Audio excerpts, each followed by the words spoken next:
Ito yung pinagkaiba ng fake tsaka original na Motul.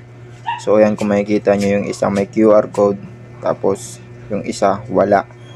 Pero yung ibang Motul na fake meron ding QR code. Kaya ang mahalaga dapat dyan, i-scan nyo yung QR code kapag meron kayong nakuwang fake or orig na Motul. Pag in-scan nyo siya, ang lalabas dapat ganito. Yan, ganyan dapat ang lalabas pag in-scan nyo. Then pangalawa, makikita nyo sa takip, yung original po may mga ngipin-ngipin po siya. Ayan, tulad yan, may ngipin po yan. So makikita nyo siya na legit talaga. Hindi katulad nito, wala po siyang mga ngipin. So parang nakadikit lang tapos nag-lock. Di tulad nito, mayroon po siyang ngipin. Yan po yung original.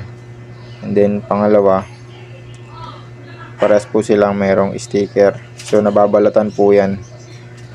So yan, medyo malilito rin kayo dyan kasi halos magkapareho na magkapareho. So dyan, pagdating dyan, pareho sila. So mahirap alamin kung fake dyan o hindi. Pero dito kayo titingin sa ilalim. Yung original, mayroon siyang naka-emboss na Motul sa ilalim at saka date. Ayan, kalagay po yan dyan sa may likod. Date po yan. Tapos ito naman, wala po siyang naka-emboss na Motul. Yan, malinis po yung pagkakalagay. Tapos wala rin po siyang date na nakalagay. Kaya fake po yan. Nabili ko nga pala yan sa Shopee, yung fake, pero ito original. Sa shop ko yan nabili. Ayan po ang pinagkaiba nila. Tapos yung orig po, matingkad po yung pagkakablock nya. Di tulad nitong fake, medyo malabo po yung pagkakablock nya.